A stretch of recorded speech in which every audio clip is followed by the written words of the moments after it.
Hello बच्चों। तो आज का हमारा टॉपिक है standing waves in string and normal mode of vibrations. बहुत इंपॉर्टेंट टॉपिक है, डेरिवेशन है हमारा वेव चैप्टर का। तो ये मैं आपको करा रहा हूँ। हमने लेट किया कि ये हमारे पास एक स्ट्रिंग है। इस स्ट्रिंग को जैसे ही मैंने बीच में से पकड़ के छोड़ा तो यहाँ पर वेव बनेगी। तो हमने लेट कर लिया कि एक वेव जो लेफ्ट से राइट की तरफ जा रही है वो y1 is equals to r sine omega t minus की kx है। एंड आफ्टर रिफ्लेक्शन जो वेव है वो राइट से लेफ्ट जाएगी। तो wave travel from right to left. तो यहां पर जो y2 है बच्चों वो हमारा इक्वल्स टू हो जाएगा r sine omega t plus का kx, क्योंकि लेफ्ट से राइट जाती है तो हम यहाँ पर माइनस का कंसिडर करते हैं और राइट से लेफ्ट आती है तो प्लस का कंसिडर कर सकते हैं। लेकिन जब ये यहाँ से देखो, ये वेव इधर से लेफ्ट से राइट गई, अब रिफ्लेक्शन के बाद यहाँ से आ रही है तो जो एंगल होगा वो बनेगा बच्चों हमारे पास 180 का, यानी पाई। अब ये मेरे पास मैं इसको थीटा मान सकता हूं।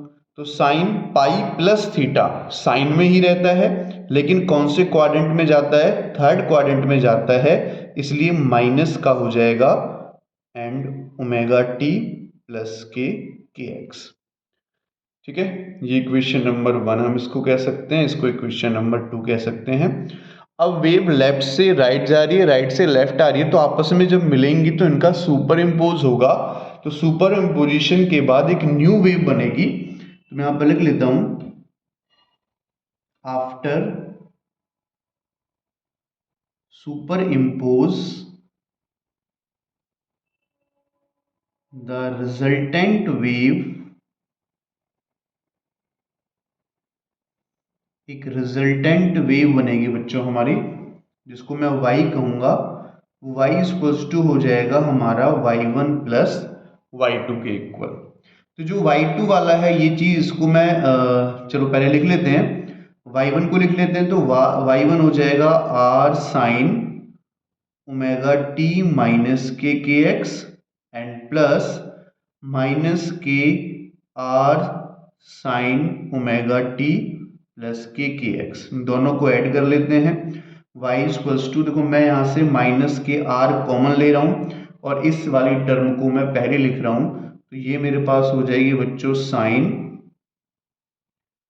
Omega t plus k x and minus, ये माइनस का हो जाए क्योंकि ये प्लस का है, तो omega t minus k x.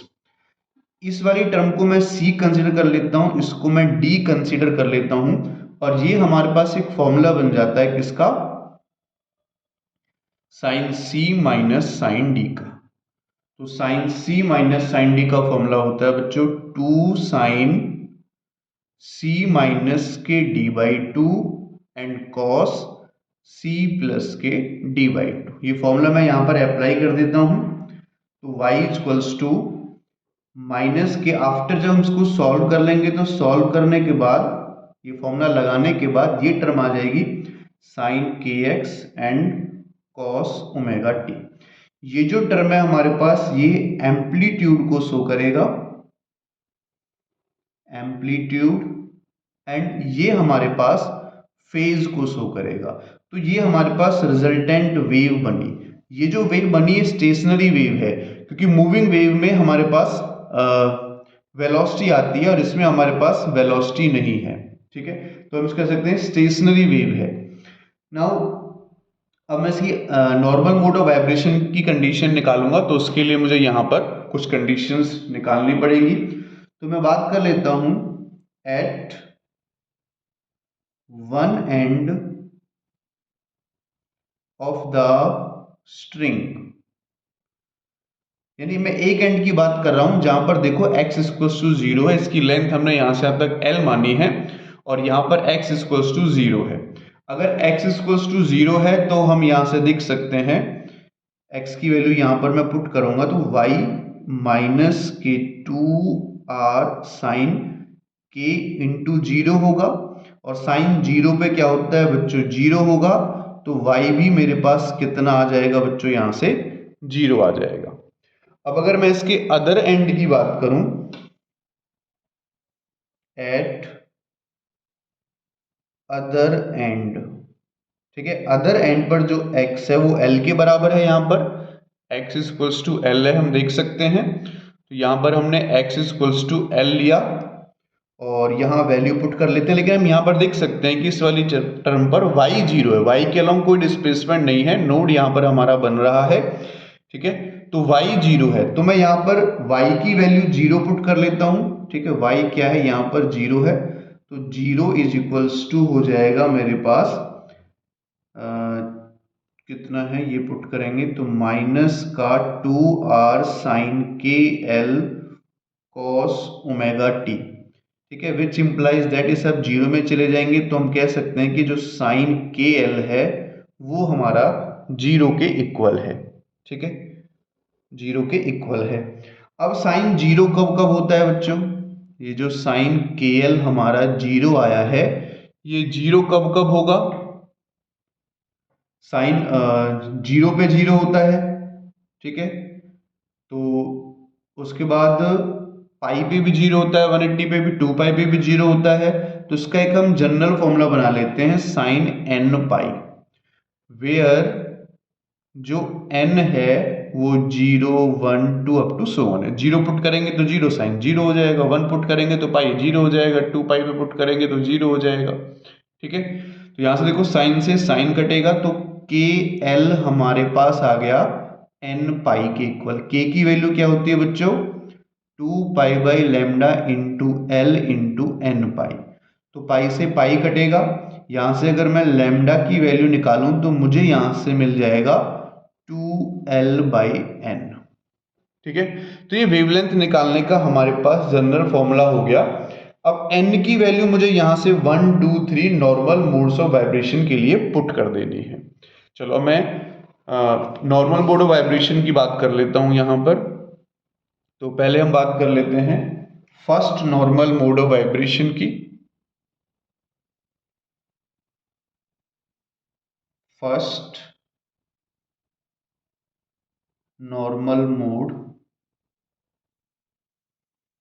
Of vibration. तो first normal mode of vibration condition वही है हमारे पास। अगर मैं डायग्राम की इसकी बात करूं कि ये स्ट्रिंग है, ये एक वेव हमारी इधर से गई, दूसरी वेव टकरा के हमारी ऐसे आई है। तो ये नोड जहां पर एम्पलीट्यूड मिनिमम होगा नोड बनेगा, जहां पर एम्पलीट्यूड मैक्सिमम होगा एंटी नोड बनेगा। तो normal first normal mode of vibration के लिए n की वैल्यू 1 पुट कर देते हैं, ठीक है। एज अभी हमने देखा कि जो लैम्डा है वो 2l बाई एन आया था हमारा पीछे, ठीक है। तो यहां से n की वैल्यू 1 पुट करेंगे तो लैम्डा किसके इक्वल हो जाएगा बच्चों, 2l बाई 1, यानी l is lambda. First normal mode of vibration के लिए मैं लैम्डा 1 कह सकता हूं कि लैम्डा 1 आ गया मेरे पास 12, और l निकालेंगे तो लैम्डा 1 बाई 2 आ गया। यानी स्ट्रिंग की जो लेंथ है यहां से यहां तक वो लैम्डा बाई 2 को शो कर रही है, ठीक है। वैसे भी अगर मैं बात करूं तो जो एक वेव है बच्चों वो ऐसे बनती है कंप्लीट, तो इसका आधा ही पोर्शन हुआ ये। तो यहां से यहां तक जो टोटल वेव होती है, यहां से यहां तक लैम्डा होती है, यहां से यहां तक ये लैम्डा बाई 2 हो जाएगी हमारी। ये हमने वेवलेंथ निकाली। अगर मैं इसकी फ्रीक्वेंसी की बात करूं बच्चों, तो फ्रीक्वेंसी का जो फॉर्मूला होता है न्यू, वो किसके इक्वल होता है, v बाई लैम्डा के इक्वल होता है। First normal mode of vibration के लिए मैं 1 इंक्लूड कर देता हूं। तो देखो v अपॉन लैम्डा की वैल्यू कितनी है बच्चों, 2l है। तो यहां से जो न्यू 1 है वो मेरे पास आ गया v बाई 2l निकल के, ठीक है। इसको चाहे तो हम आगे लिख सकते हैं कि जो वेलोसिटी की वैल्यू इसकी होती है वो रूट टी बाई एम होती है। तो मैं इसको ऐसे भी लिख सकता हूं 1 by 2l and root t by m. जो स्ट्रिंग में वेलोसिटी आती है वो इतनी आती है, वरना आप यहां तक भी छोड़ोगे डेरिवेशन में तो इनफ है, काफी है। ये जो फ्रीक्वेंसी हमारे पास आई है इसको हम कहते हैं बच्चों फंडामेंटल फ्रीक्वेंसी। फंडामेंटल फ्रीक्वेंसी हम इसको कहते हैं। ठीक है, और हार्मोनिक की बात करें तो इसको हम फर्स्ट हार्मोनिक कहते हैं, फर्स्ट हार्मोनिक हो जाएगा। सिमिलरली ये मेरे पास first normal mode of vibration हुआ। अब मैं बात कर लेता हूं second normal mode of vibration की। Second normal mode of vibration, second normal mode of vibration में मुझे n की वैल्यू 2 पुट करनी है। तो as n is equals to 2, so इस वाले फॉर्मूले की मैं बात करूं तो 2L बाई n की जगह मुझे 2 पुट करना पड़ेगा। इसको मैं लैम्डा 2 कह सकता हूं सेकंड के लिए, तो लैम्डा 2 की वैल्यू आ जाएगी मेरे पास L। अगर मैं यहाँ से फ्रीक्वेंसी निकालूं तो फ्रीक्वेंसी का फॉर्मूला वही है बच्चों, nu two is equals to V by lambda 2 हो जाएगा। V बाई लैम्डा 2 की वैल्यू कितनी आई है L, मैं 2 से मल्टीप्लाई कर लेता हूँ, 2 से डिवाइड कर देता हूँ। तो यहाँ से देखो जो न्यू 2 है मेरे पास बच्चों वो कितना हो जाएगा, 2 टाइम्स ये V upon 2L, V upon 2L new 1 के इक्वल है, तो मैं इसको न्यू 1 लिखूंगा। और ये जो फ्रिक्वेंसी है ये 2 से मल्टीप्लाई हुई है, इसलिए हम इसको बोल देंगे सेकंड हार्मोनिक। इसको बोलेंगे बच्चों हम second harmonic and first overtone, क्योंकि पहली बार मल्टीप्लाई हुआ है। बेसिक जो फ्रिक्वेंसी है, फंडामेंटल जो फ्रिक्वेंसी है उसमें पहली बार मल्टीप्लाई हुआ है, इसलिए फर्स्ट ओवरटोन हम इसको बोलते हैं। अगर मैं इसके डायग्राम की बात करूं तो यहां से देख सकते हैं कि जो पूरी की पूरी लेंथ है इसकी L, वो पूरी की पूरी वेवलेंथ को शो कर रहा है, इसलिए इसका जो डायग्राम होगा वो हमारा ऐसे बनेगा। यानी ये पूरी वेवलेंथ हमारी आएगी, जहां पर एम्पलीट्यूड कम है वहां पर हमारे नोड बनेंगे, जहां पर एम्पलीट्यूड ज़्यादा है वहां पर हमारे एंटी नोड बनेंगे। ठीक है, और ये जो पूरी की पूरी लेंथ है स्ट्रिंग की L, वो पूरी वेवलेंथ को शो करेगा, लैम्डा को शो करेगा, जिसको मैं लैम्डा 2 कह सकता हूँ। ठीक है, ये second normal mode of vibration हुआ। ऐसे थर्ड निकालते हैं और n निकालते हैं, तो थर्ड निकाल लेते हैं। चलो नेक्स्ट पेज पर। ये पूरा 5 नंबर में पूछा जाता है, इसलिए पूरा ही कराऊंगा, थोड़ा लेंथी तो होगा लेकिन ये इम्पोर्टेंट है, तो इसको कर लेते हैं एक बार हम। अब हम third normal mode of vibration की बात कर लेते हैं। Third normal mode of vibration, तो थर्ड के लिए आपको पता ही है कि n की वैल्यू हमें यहाँ पर 3 पुट करनी पड़ेगी, तो n की वैल्यू 3 पुट करेंगे। सो जो लैम्डा 3 है वो 12 बाई एन का फॉर्मूला था, तो 12 बाई 3 हमारे पास आ जाएगा। और यहाँ से अगर मैं L निकालूंगा तो 3 लैम्डा 3 बाई 2। ठीक है, अब फ्रिक्वेंसी की बात होगी बच्चों। अगर मैं यहाँ से फ्रिक्वेंसी निकालूं न्यू 3, तो V बाई लैम्डा 3 के इक्वल होगा। लैम्डा 3 की वैल्यू यहाँ से पुट करो तो V बाई 12 बाई 3, 3 ऊपर चला जाएगा यहाँ से देखो।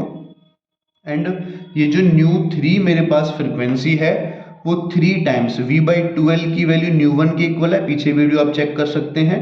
तो 3 टाइम्स ऑफ न्यू 1 आ गया, तो 3 से मल्टीप्लाई हुआ है, इसलिए हम इसको बोलेंगे थर्ड हार्मोनिक।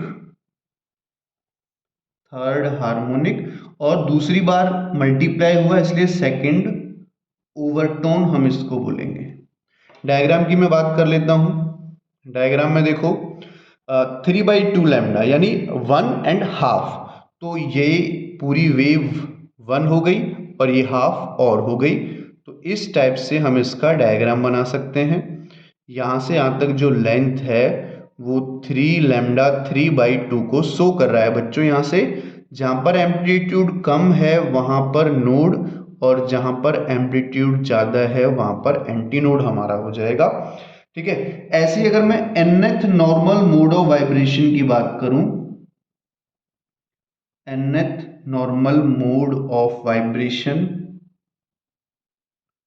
तो मैं n की वैल्यू n नहीं पुट करनी पड़ेगी, यानी जो लैम्डा n है वो 2L बाई n की जगह हमें एन ही पुट करना है। ठीक है जी। अगर मैं यहां से फ्रीक्वेंसी निकालूं बच्चों, तो फ्रीक्वेंसी न्यू एन क्या हो जाएगा, v बाय लेमडा एन के इक्वल। तो लेमडा एन की वैल्यू कितनी है, 12 बाई एन, ऊपर चला जाएगा, यानी मैं कह सकता हूं न्यू एन हो गया n times of nu one के इक्वल। तो ये क्या हो जाएगा बच्चों, nth harmonic and n minus 1th overtone हो जाएगा। ठीक है, तो इसके नॉर्मल मोड ऑफ वाइब्रेशन हो गए, लेकिन कभी कभी क्वेश्चन में वो पूछ लेता है कि position of node and position of anti node और बताओ। तो मैं यहां पर वो चीज निकाल देता हूं, पहले पोजीशन ऑफ नोड निकाल देते हैं, पोजीशन ऑफ नोड्स। तो नोड्स की पोजीशन देख लेते हैं, पहले मैं इसको लैम्डा की फॉर्म में फिर एल की फॉर्म में निकालूंगा। तो देखो ये नोड है, तो एक तो जीरो पे नोड है, उसके बाद एक नोड से दूसरे नोड का बीच का डिस्टेंस लैम्डा बाई 2 होता है, तो लैम्डा बाई 2 पे है। फिर यहाँ से तक लैम्डा बाई 2 यानी lambda by 2 plus lambda by 2, तो लैम्डा आ जाएगा। फिर यहाँ से तक लैम्डा बाई 2 और ऐड होगा, यानी 3 लैम्डा बाई 2 हो जाएगा, and up to so on बढ़ता रहेगा। एज लैम्डा की जो वैल्यू हमने पीछे निकाली वो 12 बाई एन, यहाँ से ये चीज हम पुट कर सकते हैं यहाँ पर। तो देखो x इज इक्वल्स टू 0 तो रहेगा ही, लैम्डा की वैल्यू यहाँ से पुट करोगे तो क्या हो जाएगा, l बाई एन आ जाएगा, 2 से 2 कट करेगा, कट कर जाएगा, तो 2l बाई एन आ जाएगा यहाँ पर कितना हो जाएगा, 3l बाई एन आ जाएगा, एंड अप टू सोने पोजिशन ऑफ नोड हो गया। ऐसी अगर हम पोजिशन ऑफ एंटी नोड निकालें, पोजीशन ऑफ एंटी नोड्स, तो देखो एक नोड से दूसरे एंटी नोड का बीच का डिस्टेंस कितना होता है, लैम्डा बाई 4 होता है। तो अब जीरो तो होगा नहीं, जीरो पे तो नोड है, कहाँ पे होगा, लैम्डा बाई 4 पे होगा। फिर एक एंटी नोड से दूसरे एंटी नोड के बीच का डिस्टेंस कितना, लैम्डा बाई 2 है, तो यहाँ से तक लैम्डा बाई 4, यहाँ से तक लैम्डा बाई 2, तो लैम्डा बाई 4 में हम लैम्डा बाई 2 ऐड कर सकते हैं, तो कितना आ जाएगा, 3 लैम्डा बाई 4 आ जाएगा। ठीक है, lambda by 2 plus lambda by 4 करेंगे तो 3 लैम्डा बाई 4, फिर ऐसे ही 5 lambda by 4, 7 lambda by 4 to टू सोन करता रहेगा। लैम्डा की वैल्यू ये वाली हम यहाँ से पुट कर सकते हैं, तो ये वाली पुट करो, कितना हो जाएगा, l बाई 2n। ठीक है, फिर 3l बाई 2n, फिर 5l बाई 2n। तो ऐसे हम इसकी वैल्यूज पुट कर सकते हैं, पोजीशन ऑफ एंटी नोड निकल कर हमारे पास आ जाएगा। तो ये हमारा था standing waves in stretched string.